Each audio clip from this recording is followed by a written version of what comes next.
I'm there. Acha, acha. I thought you went to. Okay. Oh, no, I'm searching Okay, for like Rakesh. we'll just do an introduction. So this is it's just two people, I guess, but still we'll do an introduction. Uh, so this is a talk where we go through developer trends and developer surveys, the Stack Overflow developer survey and hired developer survey. We'll go through the data they have and make probably like just give our opinions and observations on these. It will be a really interesting thing. At least we hope so. So the first one, like currently we are talking about, if you look here in Stack Overflow survey, in the section where people are actually actively looking for a job, the data scientist or machine learning specialist is the second top. This means they're the second most people who are not satisfied with their roles. So Arjun is like giving his opinion on that. So yeah.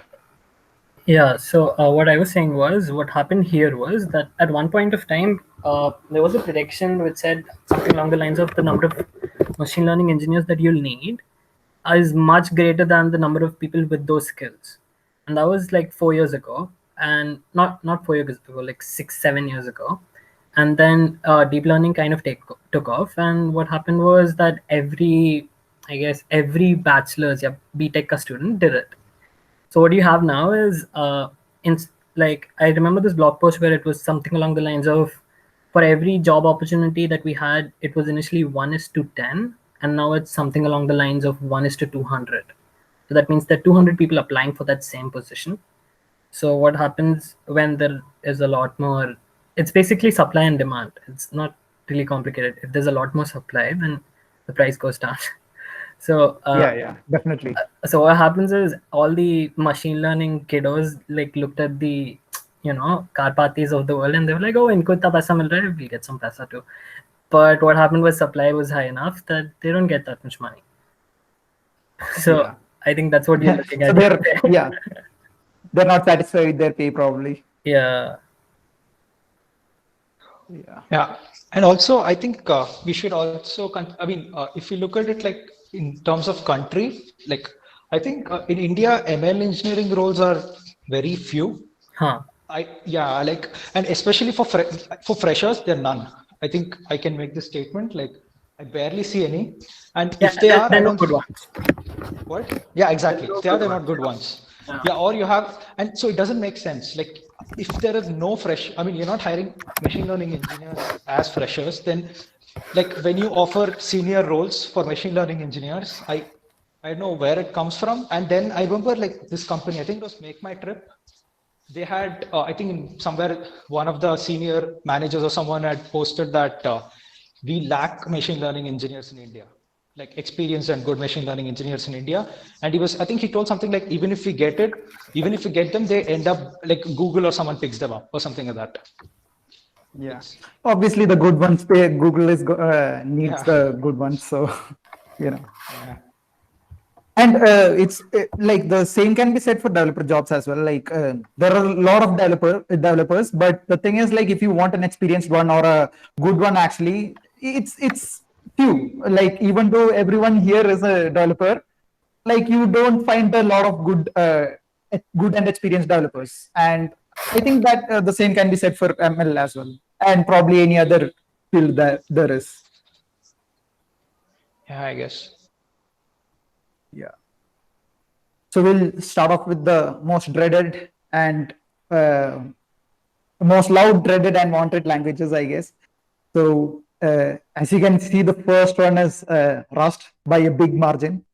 So this is actually pretty interesting because, as you may know, that Rust jobs are in that relevant. Like there is a lot lesser jobs in Rust than in other languages, but apparently it looks like people who are writing Rust wants to continue writing Rust. So yeah, let's talk about that, I guess. Yeah. Can you like start by telling me what is it revolutionary? What's so revolutionary about Rust? Like, why is it getting so much love from the developer community? So I think one of the things is that you can from a systems standpoint, like if you're writing low-level code, I think Rust gives you a lot more safety than languages like C and C Sharp. If you look at the most dreaded languages, C and C Sharp are right there. So I think partly it is that if you like the safety you get, and the once you write the code and it compiles, you know that it's probably safe and it's gonna run how you intended to. I think it could be one of the reasons, but yeah, let's hear other opinions. Like in my opinion, yeah, so something else I want to point out, like when you mentioned about jobs, is in like now if you look at the jobs for Rust, it's either now Microsoft has opened up roles for Rust because they are looking into it. Like I think they even have a language which uses their lifetimes annotation. I mean, they're researching on building a language based somewhere inspired by Rust.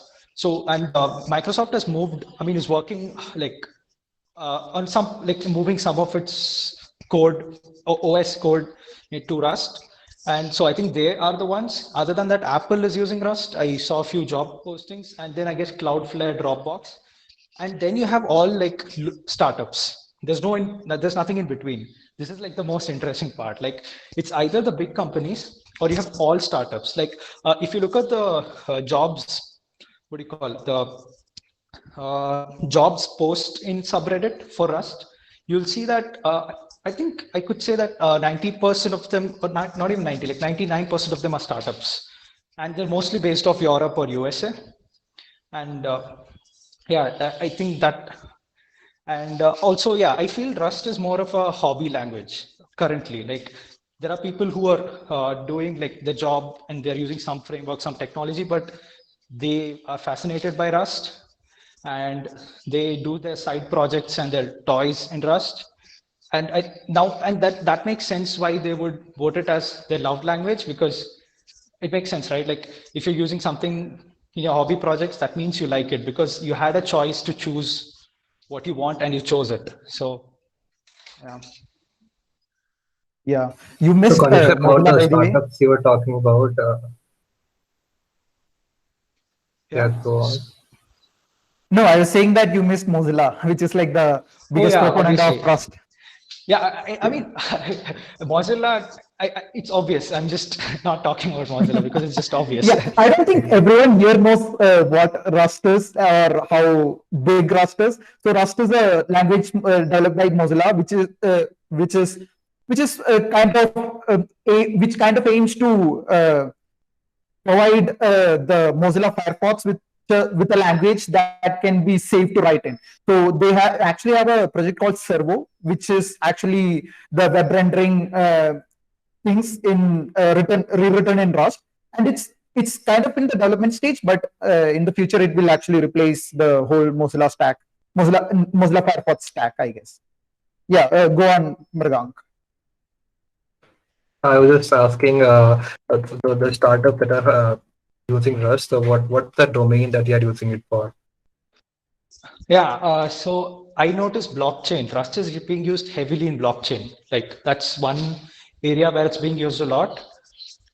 I mean, I see a lot of startups around that. Other than that, I saw a few who wrote some kind of like machine learning engines or tools. I don't know like how to describe them, but yeah, in that domain, these were the two main ones. But blockchain is like, I mean, yeah, it's, and otherwise networking. Networking companies also are working on that. Like there's this thing called Parity Networks. I mean, they have done a lot of work for networking tools in Rust. So I think, yeah, networking is also not, but yeah, mainly blockchain is the domain in which Rust is growing.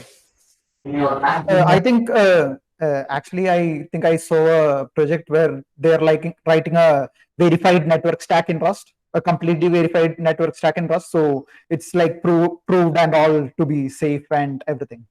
That was a really cool thing. Also, Wasm, I think, is a really big proponent for Rust because zero GC, there is no GC in Rust, and you get all the memory management using the lifetimes and ownership and all. So I think that is a really good area for Rust as well. Okay, so Yeah, go ahead, Arjun. I just wanted to add on the blockchain wala thing, okay? So I don't want to be the negative wala guy, okay? Trust me, I'm not that guy, but I think you should take a lot of blockchain projects with a big dose of salt, because how do I say this? It's really good marketing, okay? Like really good marketing, and it doesn't really mean that they're gonna deliver on the end product. So I'd just be really how do I say this? Cautious when I think about such projects surviving. Yeah. Yeah. I agree with that. Yeah.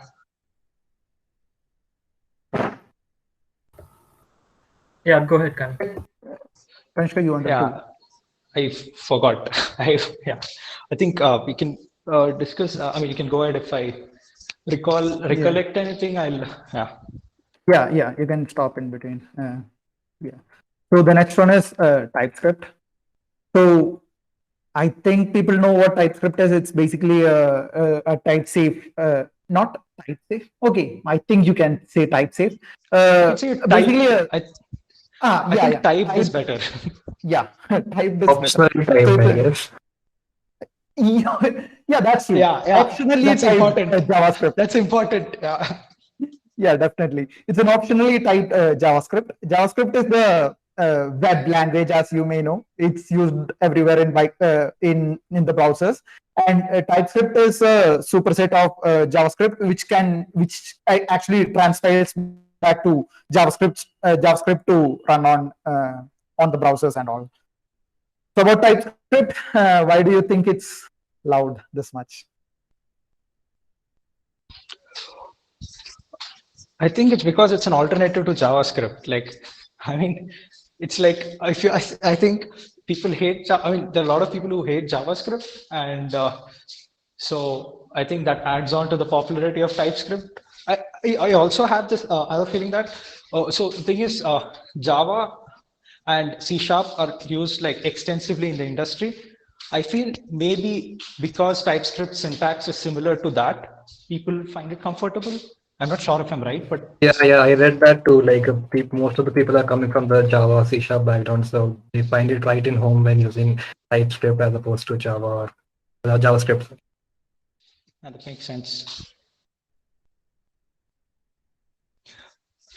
Yeah, I remember something about Rust. So the thing was, yeah, I feel the other reason why Rust caught the pace was I think after like Rust became a little popular, people started looking into system programming as a thing that they can do. I mean, I personally feel till Rust was a thing, very few people ever like got into it. I think after that, it has increased the number of people. I mean, maybe you don't have like what do you call it, groundbreaking projects from them or something. But I think, yeah, as I told, it's a hobby language. So people are looking at it like that and they're, enjoying, so because people now realize, I think it makes it easier to write things like compilers and stuff, like things you would earlier do with C++ or something like that. And I think Rust it opened doors to that. So popularity increased. Do you think Rust is about the- like a replacement for C++? Like if I'm from a learner's perspective, if I'm looking to make some stuff which needs maybe C++ maybe C, C.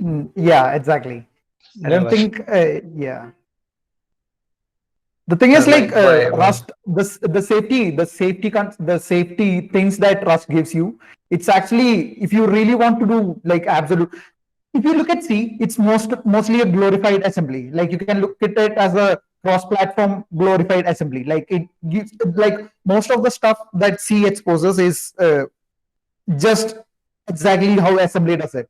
And Rust actually gives you a lot of abstraction over it in a sense, like the ownership model and the lifetime and a lot of stuff that it has doesn't actually go to the absolute bare metal. So I don't think Rust will absolutely, like Rust can replace C, but I don't think it will, because if you really want to go bare metal and you want to do crazy stuff with memory, Rust actually makes it harder for you to do that. It's actually good that it makes you harder for you to do that if you want to write a safe system. But if you want that control and that performance, that last bit of performance that you want to squeeze out of the language, I think you have to go to C.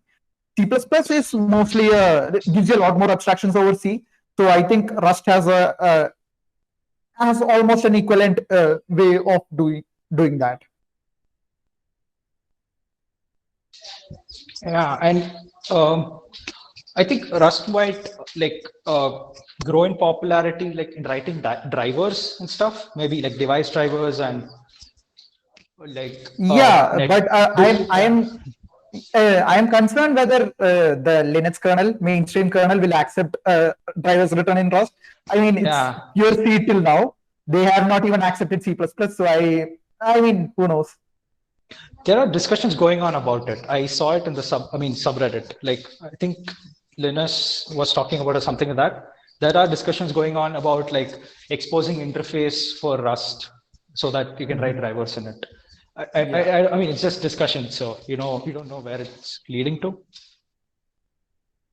That's true. So we were talking about TypeScript.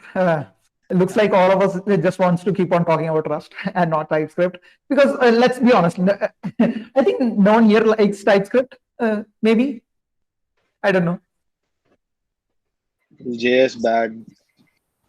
Oh yes, that's Kunal, right? Yeah. JS bad. Agreed.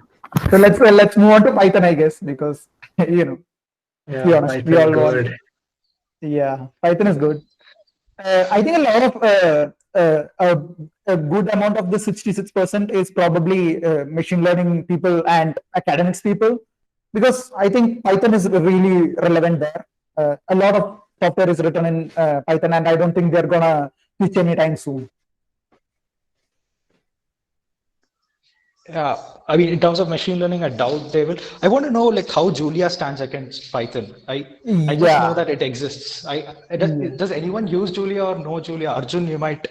I mean, I know of Julia, but I really don't think a lot of people use it, because every time we need to get speed in Python, what ends up happening is we have C libraries that we connect to. And like Julia solves a lot of problems and they have a lot of nice things, but I don't think anybody's using it a lot. Like I remember they had bindings for all the new libraries that we got, but I don't think a lot of people use it. Does Julia actually do C in drop? Like, can you call C libraries so that NumPy does not have to be rewritten and stuff? Like, does Julia offer that? Do you know? I think so, but I'm not sure. Yeah. So I just know that Julia is a... Yeah, go ahead. I think one of the things that Julia was aiming for was that you did not have to do that in drop, and we could write everything inside Julia. Mm-hmm. Yeah. But I don't see, like, given you have a lot of these things written in C, I don't think the point of rewriting it in Julia. So yeah, that's a bit confusing. And Julia, I know, like the only thing I know about Julia is that it's a JIT language and it's quite faster, like a lot faster than Python. That's the only thing I know. And it has weird syntax too, as I guess. So yeah, that's everything's faster than Python. Yeah, probably. But the thing with Python is it's usually fast enough for the job it's doing, and if it's not fast enough, the really good C drop saves its ass most of the time. Yeah, Python is really good for interactive programming. Like when you need the input, like when you modify something and you want to see the output, and then you want to iterate on that. Yeah, definitely. Like a thing that I miss in compiled languages like Rust or Go is the ability to use an interpreter. Like if I have an interpreter, I am so much faster. Like I can just do a breakpoint and see what, like just introspect any variables and call any functions and do crazy stuff like that. I think I miss that in compiled languages. So yeah, I think that's about Python. I think we all love Python because Python is good. And Python is easy and Python is fun. So let's move on to Kotlin. Has anyone here used Kotlin? No. So Any Android devs?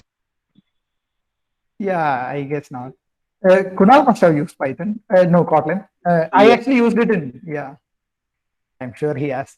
I used it in my internship, Kotlin, and it was like, it was either like the choice was between Kotlin and Java. So you know which one I chose. Like it was a really easy choice.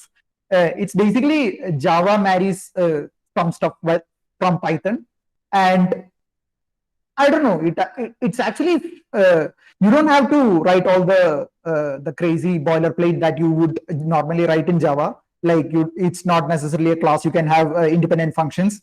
And I think one of the really good things is it has very good interop with JVM.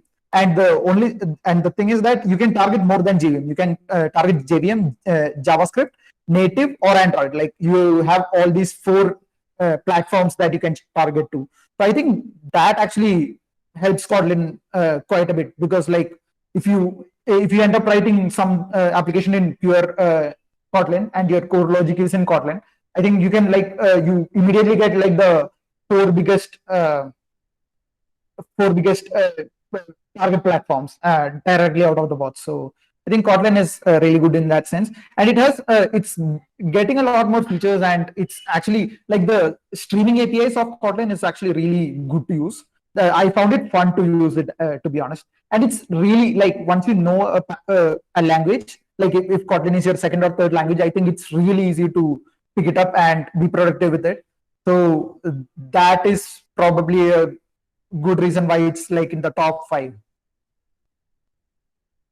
Kotlin Yeah, I has guess a Yeah. soft Yeah, spot go for on. me. I really liked Kotlin, working with Kotlin.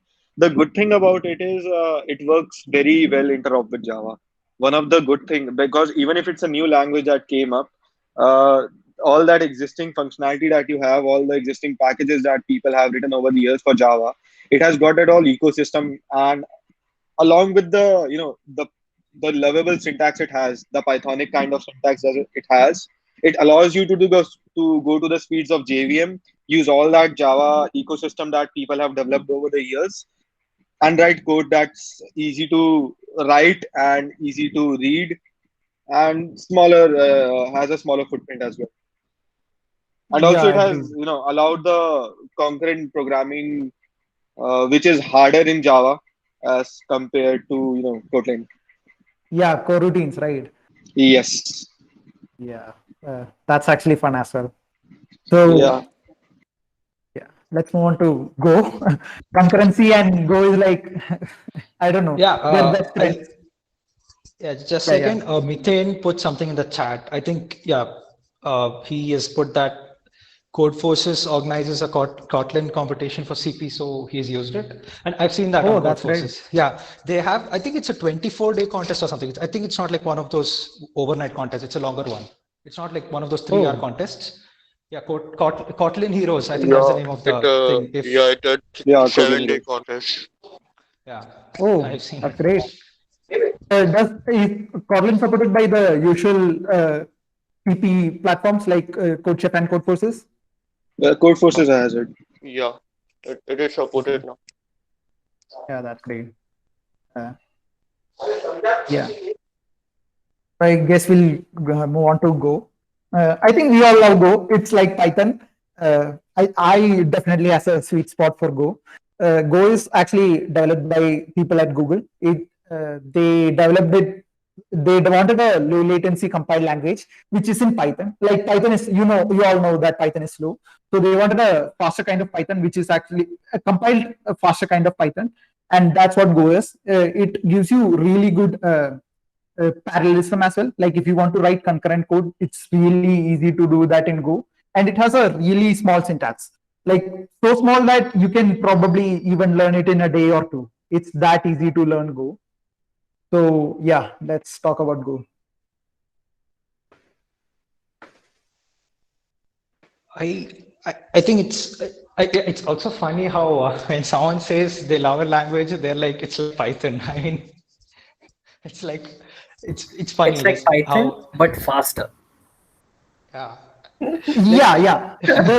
I think what we all mean when we say we love Python is that it's really easy to use. Like you don't have to Yeah. think about a lot of stuff to use it. Like you don't have to think like how the memory is laid out, or how should I manage memory. You can just write stuff and it works. I think that's what Go gives you. Like in C++ or C or Rust, you can't do that. Like you can't just write some code and have it work like so easily. I think Go actually gives you that with the speed, along with the speed.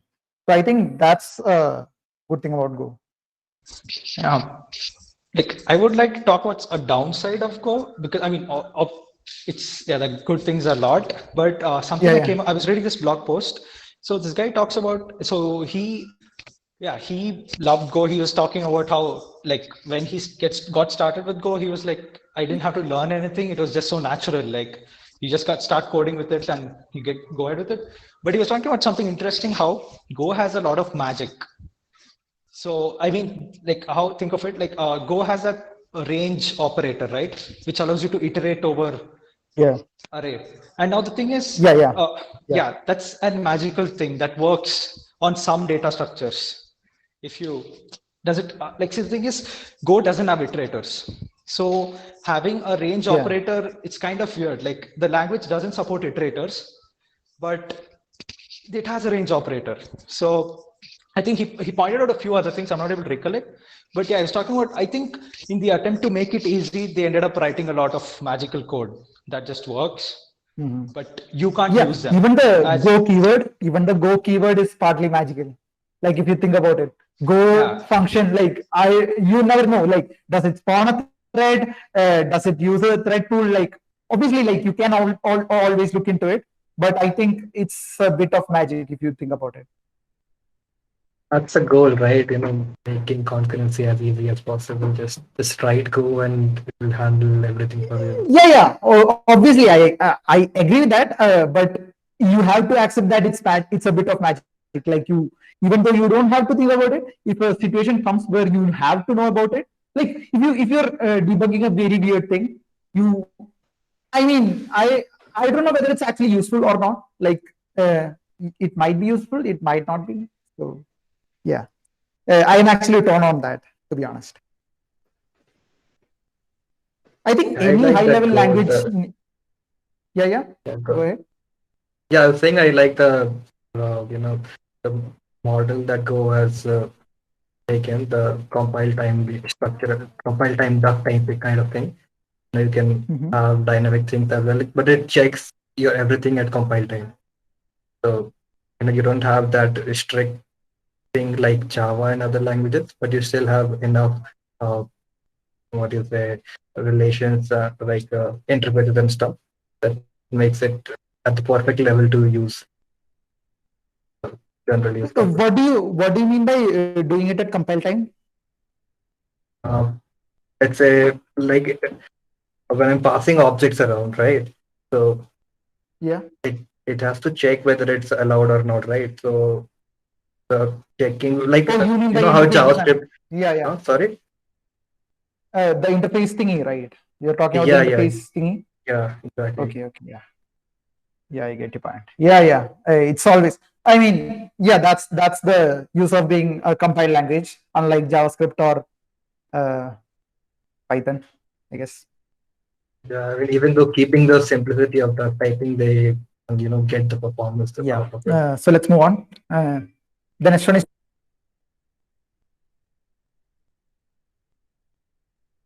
I'm sorry. Yeah, never mind. So we'll move on to Julia. I mean, yeah, we talked about Julia. I don't think any of us are actually familiar with Julia or is qualified to talk about it. I have not even written a hello world in Julia. So yeah, there goes that.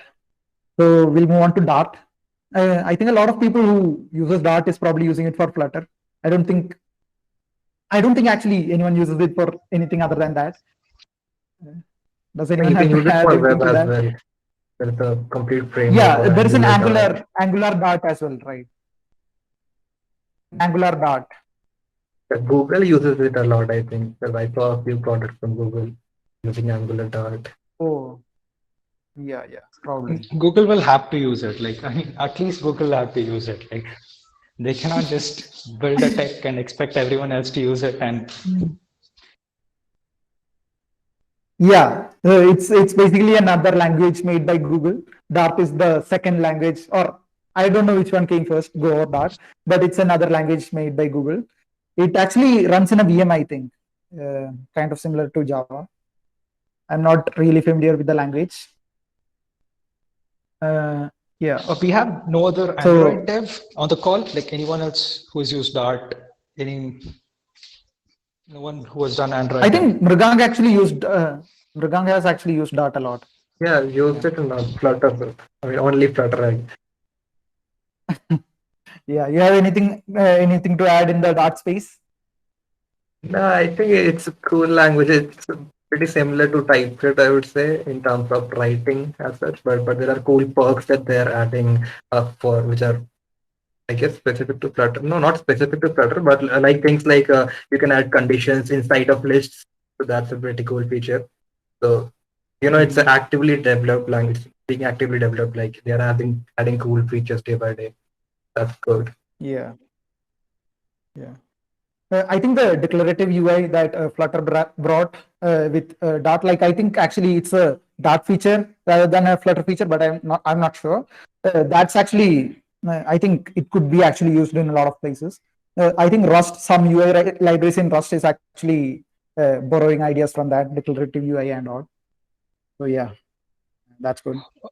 The next one on the stack is someone wants to say something. No, I just want to know, like, Dart on web, like using Angular Dart or something, how fast is it? Like, I mean, how comparable to, like, if you compare to React or something, how does it? I'm not sure, but the thing is that Dart actually transpiles to JavaScript. So it's not like actually running, it's not like, it's basically JavaScript. You're actually running JavaScript. Not like you're running something else. Yeah, but I think, does it do any optimizations? Like something that makes, I mean, I'm not, something's in. Yeah, I get your point. Yeah, I'm not sure about that. I think the major point is reusability. Like if you are writing some kind of Dart code, you can reuse it for web as well as your standard apps or sometimes even servers. I guess that was the point. Like, Yeah, I get your point. Yeah, like if you end up like you write a core logic in one language and you can like transpile it into JS and use it on your front end, and you can write your iOS and Android app with the same core logic. Yeah, I think I'm not sure, but I think that was the goal. But I don't know how many companies are actually doing that. Dart. We don't even know whether Google is doing that, so that's there. Yeah. Yeah, so the next one is C#. Has anyone actually wrote any code in C#? I used it for Unity, that's all. Yeah, I mean, I have just seen it. It's I think it's quite similar to Java a bit. Yeah, Microsoft Java. Yeah, Microsoft saw Java and they were like, "Oh, we want a version of this, so let's make another one." Probably. Kunal, any comments on C#? I know, I feel you might have idea of. Yeah, so it's a lot better than Java, and it has a lot of syntactic sugar added into it that allows you to do a lot of stuff that Java doesn't allow you. The syntax is much cleaner than Java, and I believe a lot of people hate Java, this C# or maybe Microsoft, but yeah, and it works well. The new .NET Core is cross-platform and it works well. I might look into writing some native code for C#, or maybe Kotlin. I'm thinking of going native in a couple of days, so I need to think to go to Kotlin or C#, but I'm more inclined towards Kotlin right now. And I think Microsoft avoided a good lawsuit by Oracle by looking into C#. Oh, it's like yeah, Google actually highlighted Kotlin a lot, also due to the Kotlin, also due to the that lawsuit with Oracle they have regarding Java. Oh yeah, with Oracle and stuff, right? Yes, that is one of the reasons why they pushed for Kotlin as well, along with Kotlin gaining popularity due to JetBrains. Kotlin is actually developed by JetBrains guys, right? Not Google. Yes. JetBrains. Yeah. Does it still use the Oracle JVM, or is there like they created a new one for it? Kotlin, right? Kotlin can go native. It can compile to JS, or it can also go use the existing JVM. So the interop is amazing with Java. You can call Java functions, all the existing ecosystem, the Java ecosystem that you have. You can call them directly via Kotlin, and also you can call Kotlin code from within Java itself. So the interop is kind of amazing. I've never seen such good pairing and stuff that you can have there. If, for example, if one of the guys is working on Java and one is working on Kotlin, you can have them work. Yeah.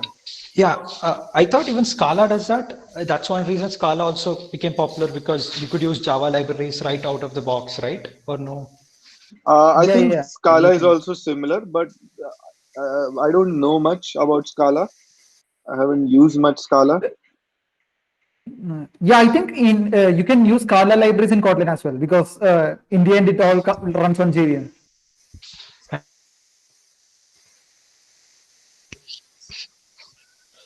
Yes, was someone saying anything? JetBrains has taken a good lead due to IntelliJ. They've integrated Kotlin inside the IDE and stuff. I mean, it's really cool. Yeah. Yeah, JetBrains tools, like writing Java or Kotlin in JetBrains tools is like actually really fun. You don't have to write a lot of stuff. They'll write it for you. Yeah. Even otherwise, I think JetBrains has good tooling. Like even other languages, like I think, for example, in Rust, you don't, you have, see, either you like what do you call, declare the type, or you, what do you call, you can infer the type, right? Let's say I write x is equal to test, a function named test. Now let's say the function test returns integer. That means x is an integer. Like it doesn't, I mean, the developer need not explicitly say it. So in such cases, the IDE like shows some kind of pop-up. Like you can just scroll over it and it'll show you the type which the compiler, what do you call, guessed, not guessed exactly. Yeah, something like that, on that lines. Like let's say the compiler, like let's say when you don't mention the type, what type the compiler is going to assign to that variable, like you can see it with a pop-up. I think that's helpful in debugging, because sometimes you want to know the type. Like if you're using traits, I mean some kind of complex types, you better know the type which this thing is being assigned to. So like, yeah, I think IntelliJ has good tooling for all languages. I just, Yeah. Yeah. Yeah. And you All can use languages that basically. with, I think, Java, Kotlin, C#, all support these keywords like val, variable name equals to some function call. All of them support it, but it's not largely known. C# has that var keyword. Java also has var, but it's since Java 9, I believe. And Kotlin is Kotlin. Yeah. Java, I think like a lot of software is stuck in Java 5 or Java 8, like the enterprise Yeah, a lot of Java. enterprises stuck in Java. Even 5, 6, and 8. 8, I believe, is the most popular right now. But I don't think why people are sticking with it. I don't get it. They all should update to the better Java or probably Kotlin. Yeah. Yeah. So the next one is where were we? Where is Kotlin? Where is Java? How did we end up here? Oh, from C#, right? Yeah. Okay. So the next one is Swift. I don't think anyone has actually used Swift. I have used Swift. Yeah. So when we were talking about Dart, right? So a lot of Yeah. things that we discussed in Dart is also true for Swift. So there's a library called Swift UI. It's basically a language that is basically owned by Apple. If you want to write stuff for Apple products, you'll end up using Swift mostly.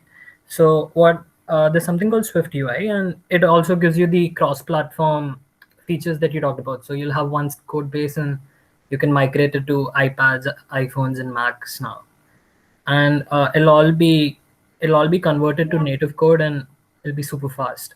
Apart from that, there's another thing that Swift really added was basically if you've done any machine learning or any deep learning at least, you'd have realized that there's a language and there's a library. So there's TensorFlow and there's Python.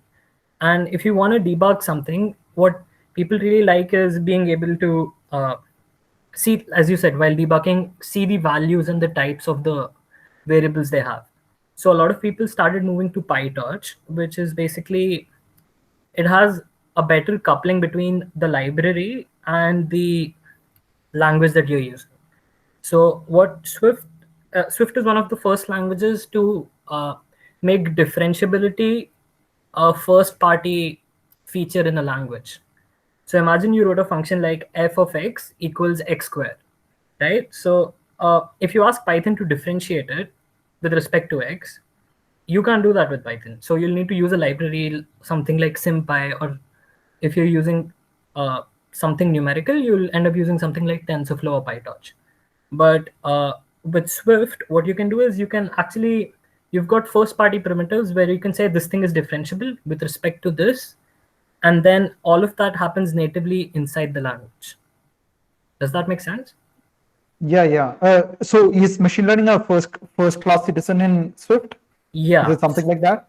Yeah. Okay. Yeah, that's that's interesting.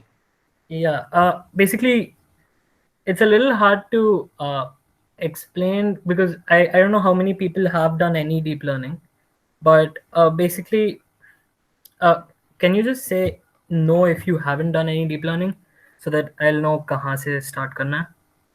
No. Okay. Everybody else has heard about deep learning, right? No. Acha. Okay. So basically, imagine you have a function, you generate a function, and then a function has parameters. All right. Yeah. And if you want to talk about the performance of how good this function is, so in machine learning, you don't have functions that always give you the right output. They give you the right output some of the time. And what you do is you change the parameters of that function to increase how well it performs. So for that, we end up using libraries. There's a library called TensorFlow, which was made by Google. And most of us use it in Python. So you've got a library and you've got a language. Now, we needed to do it this way because a lot of deep learning relies on something called GPUs, which Python doesn't natively support. Think of it like that. All right. So what we end up doing is we end up calling C code from Python, but that leads to really poor debuggability. So what Swift is managed to and is still trying to solve is basically providing a way for developers to talk about such functions like inside the language itself. So you could say something along the lines of, here's a function that sorts a list. Here is a function that has this parameter which is differentiable. Does that make sense? So you don't. I so kind of got your point. Yeah, so it basically opens a lot of things with just the debugger. You could just see the variables change over time as you see different examples going through your system and all sorts of cool stuff. Yeah. Does it actually support the TensorFlow library and stuff like that? Yeah. So what happens is TensorFlow actually compiles to a representation, which is then compiled to different architectures. So what Swift does is it directly compiles to that representation. So it sidesteps TensorFlow ka front end. Okay. Yeah. And I think Swift also has C-drop because Objective-C and stuff like that, right? Yeah. Because Apple. Yeah. So does this effort of differentiable computing, I mean, that thing, does it have Google involved in it? I'm just asking because TensorFlow is it's led by Google, right? Or right. So TensorFlow has two projects. One is the library TensorFlow, and there's another project which basically makes accelerators called TPUs. So what happens is you can write code in TensorFlow that will run on TPUs. But what we've done is that there's a industry standard representation that you can convert. You can that every hardware accelerator can support, and then you can just convert it in however you want. So you can have PyTorch, and then it compiles to the same representation, which goes into a TPU. Does that make sense? Yeah. Think of something like LLVM. So LLVM languages all have different front ends. So almost all the languages you can see here, almost all the languages can be uh, thought of as LLVM languages, and LLVM is it has an intermediate representation, and all you have to do is write the front end. It'll take care of the back end, right? So so what Swift does is that it brings the front end part into the language itself, and because it's a first party citizen of that language, you get all sorts of good stuff like debugging and testing and all kinds of like variables that you can see. It just is a better experience when programming. Yeah. Also, I read about this. I think Vishnu dropped this video sometime back in the channel that about this project called Weld. So basically, I think I'll try to explain in short what they were trying to do. Like in Python, you have like you use different libraries for different things. Like specifically in machine learning, like you have you use different libraries for different things. And the one concern was that you cannot have optimizations across libraries. I think that was the thing, right, Vishnu?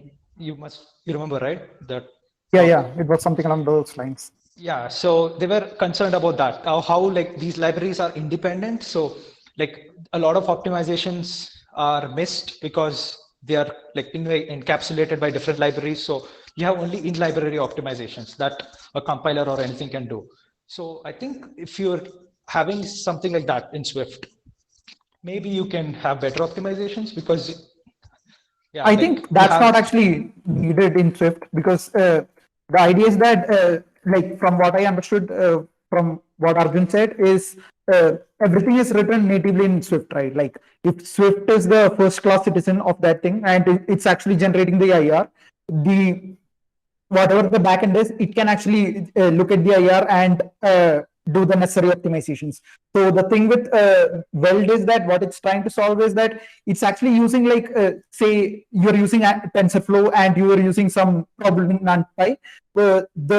There is a distinct between the NumPy space and the TensorFlow space. So like what Weld is trying to say is like, okay, what we can do with NumPy is like when you apply some operation in NumPy, you're only generating a different kind of IR, and the other library, which say TensorFlow, can work on this IR. And in the end, when you need the when you only need the result, you're actually doing all the computation and you're jitting the thing and all. So I think that's actually not needed here. I'm saying that's what I was trying to say. Like I'm saying that the same goals can be attained like natively in the language. Like like you don't have that separation between modules and all because it's just like one language, and maybe the compiler can perform a lot of optimizations and stuff. Probably. I get your point. Like because we actually diverged into LLVM and stuff, I just wanted to point out that Go is probably the only language here which does not have a IR like LLVM. Probably, I think all other languages generate some kind of IR. Go actually go from directly from the AST to with some semantic passes to machine code. This is one of the reasons why Go is really fast. The other thing is like dependency related to dependency and stuff. But like one of the reasons is like the Go compiler is really fast is because it directly generates the machine code from IR. One of the problems with this is Go does not support a lot of architectures. I think there are only 3 that is like primarily supported. Actually don't quote me on that because I don't actually remember. Like the top 2 ones is like ARM and x86 64. Like these are the top ones.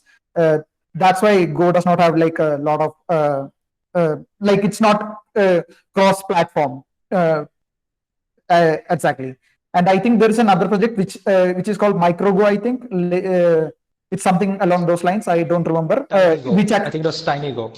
Yeah, TinyGo. Yeah, it actually generates LLVM IR, and that's why it's for embedded. It's meant for embedded projects, so that it's actually smaller. The language itself is smaller. The runtime is smaller, but it actually generates LLVM IR too. But I'm surprised that Go was able to get faster by this. I mean, I thought the years of optimizations on LLVM like would give it an advantage. Compilation. I am talking about the compilation, not the speed. Oh, not the okay. Not the execution speed. The Go compiler is fast. Not the Go language is fast. there is actually Go does not do a lot of, like, if you look at the generated assembly from Go, like, it does not do a lot of optimization. The Go compiler is kind of dumb, to be honest. But the thing is, like, because it's compiled, it's usually fast enough, and for a lot of stuff, to be honest. Yeah, that makes sense. Yeah. So yeah, because we were on that note, like, I'd like to say that the LLVM generated code is like super optimized. Like, it does a lot of crazy things. Like, if you look at the Discord channel, I've shared some of the optimizations that LLVM and GCC does. It's really crazy if you look at some of that. Yeah, my question, should we go through the whole list? I don't see anything. Yeah, I think, like, yeah, interesting. Like, probably JavaScript is the only one, but we all talked about JavaScript. I think that's it, right? C++ is like almost like a lot of things that is applicable to Rust. I mean, not Rust. Probably C and C++. Should we talk about? I think we can actually have a different language talk on C++ because C++ and Exactly. Rust and C. Yeah, we have a lot of talk. We have a lot to talk about those languages. I was actually surprised to see C and assembly so low. I get that it's actually really hard to develop in C and assembly, but the people who like, at least I expected the people who developed in C and assembly needed the what do you say, the flexibility and the power of the low level. But apparently, it looks like they are pretty much dissatisfied with the way C and assembly is.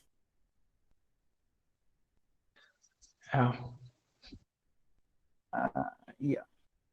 So this is the wanted list. Yeah, there's nothing really interesting to talk about this. So should we go to the, yeah? No, I was asking, is wanted based on, like, wanted in sense employers want? No. It's based on employees who it's based on the percentage of developers who are not developing in the language but wants to develop in it. Okay. So a lot of people who are not developing in Python wants to develop in Python, and for some reason JavaScript too. I am not sure why they want to do that, but whatever, to each their own, I guess. Yeah, I think should we go to the other the hired one? No, I think the hired one doesn't make. Hired one is related to salaries, right? We haven't even looked at it. So Yeah, like, I think we spent too much time here. Yeah, exactly. Yeah.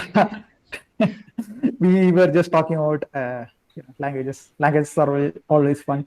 Where is how do I get to the salaries easier? I think we should keep it separate in that case, and we should try to get more people from the industry if we're going to do that. Like, we can have. Okay, we yeah, can discuss sure. about framework, and see also, if we look at the time, I think it's better we discuss about the frameworks Oh, and wrap. wait, it's done, Yeah. right? Exactly. Okay, It's actually okay. done. Yeah. So Can speed run through the frameworks, I guess. Other frameworks.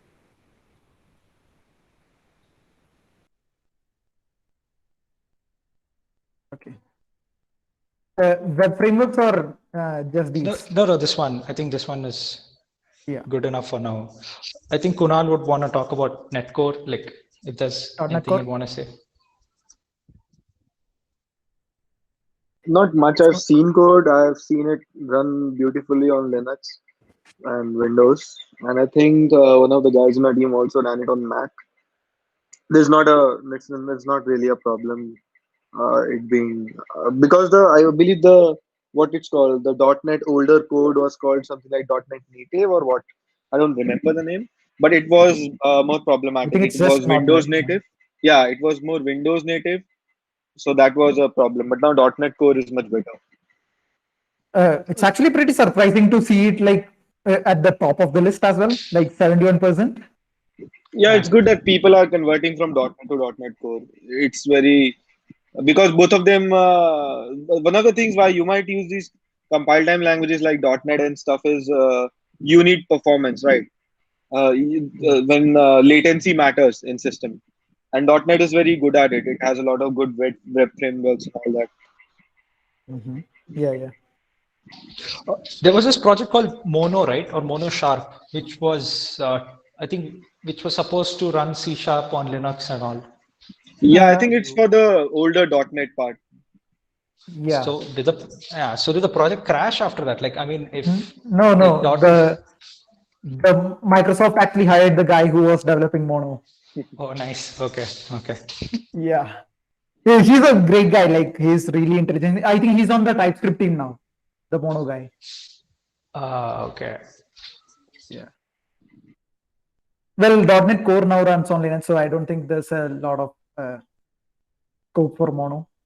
Actually, .NET Core, I think, was like really slow, and some of the optimization Mono did actually like reached .NET Core. So I am not really clear on that front, but I think it's actually something along these lines. There's Torch and PyTorch. Arjun, you want to add something there? Why would people be so interested about this?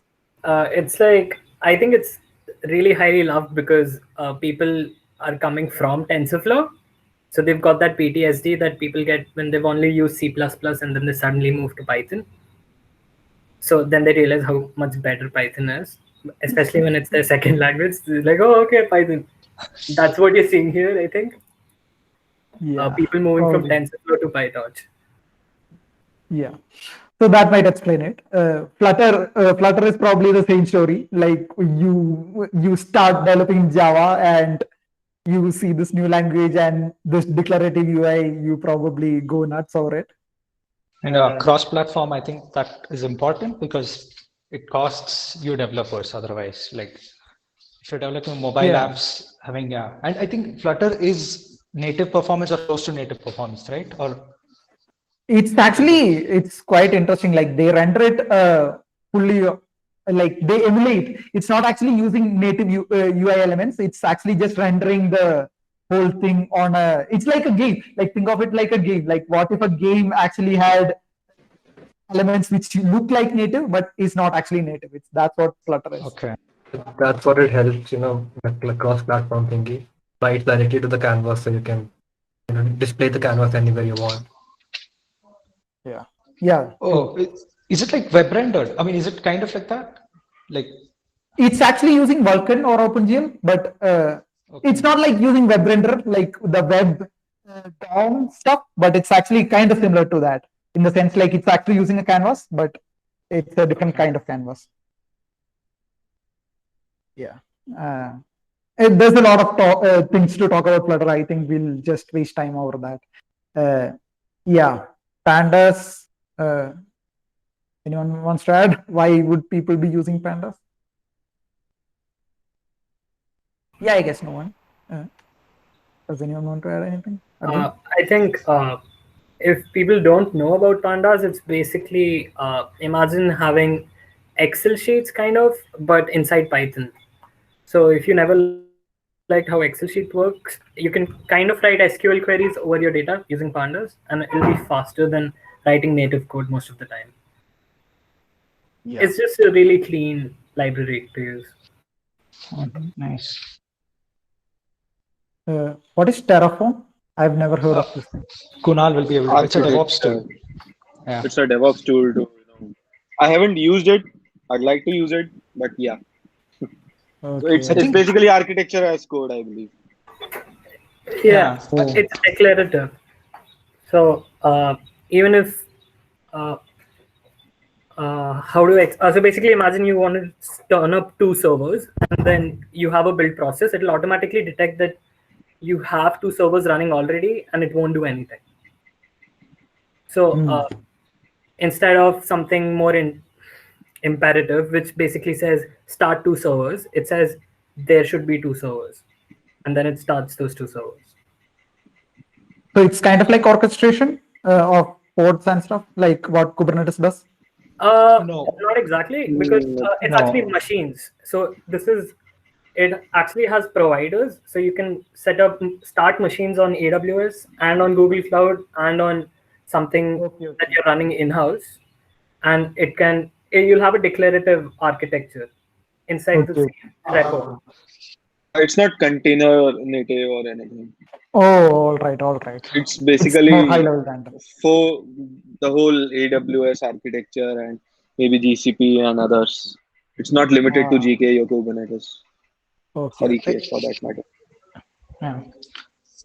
I think how I see Terraform is like you have this syntax where you can specify what are the things you want. Like I think, like for example, you want a server, then you want them to be in their own VPC. I think some networking, like you can define machines, their networking, then storage, and how they're connected in a syntax that works on all platforms. I think that is Terraform. Arjun. I think kind of, yes. Yeah, so it's like, yeah, it's like that. So Keras is a Python library, right? Something machine learning related. Yeah, I think it's just about TensorFlow. It uses TensorFlow and makes it easier to build neural networks. That's how I see.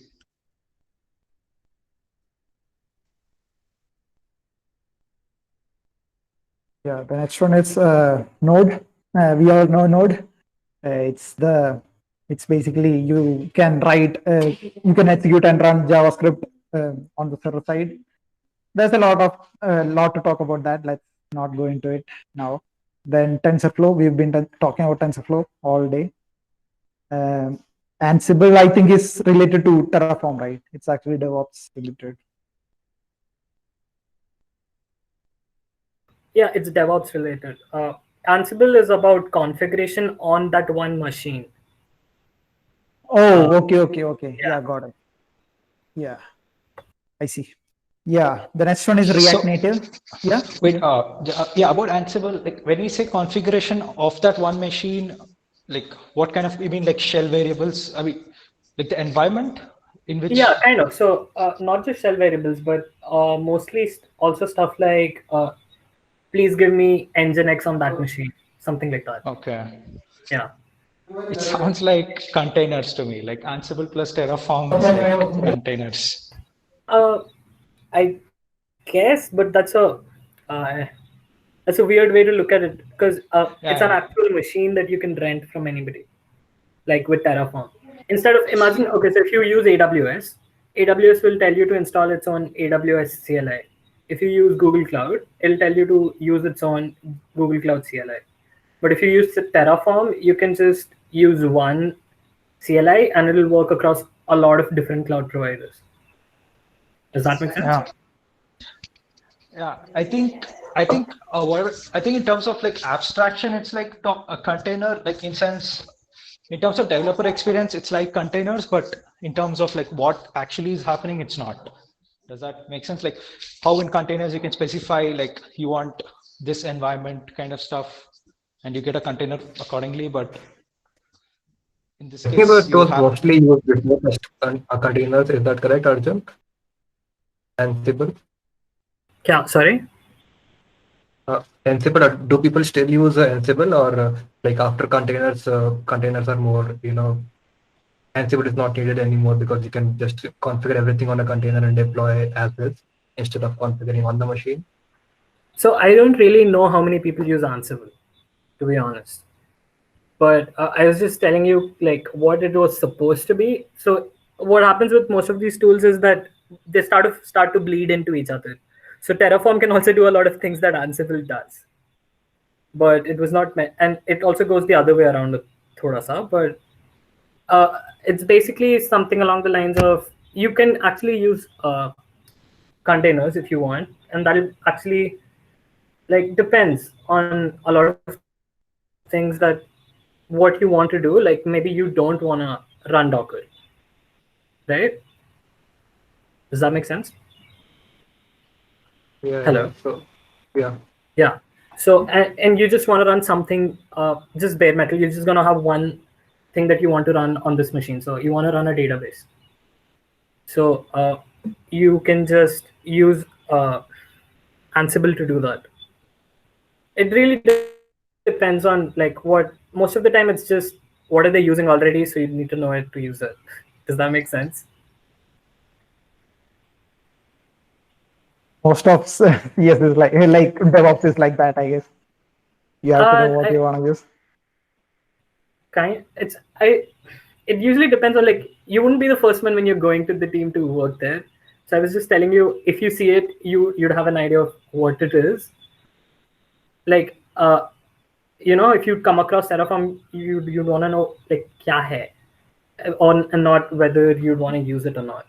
Like a lot of things that Ansible solves, like you can kind of do it with containers now, but not everybody is using containers.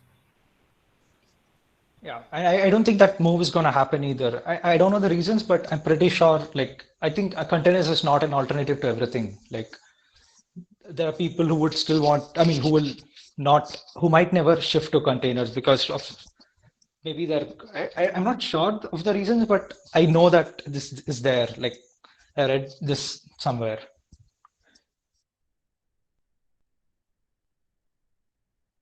Yeah. I think we can wrap it up, I guess. Yeah. It's almost like it's more than 1 hour, I guess, now. So yeah, that's it for this one. I'll stop recording now.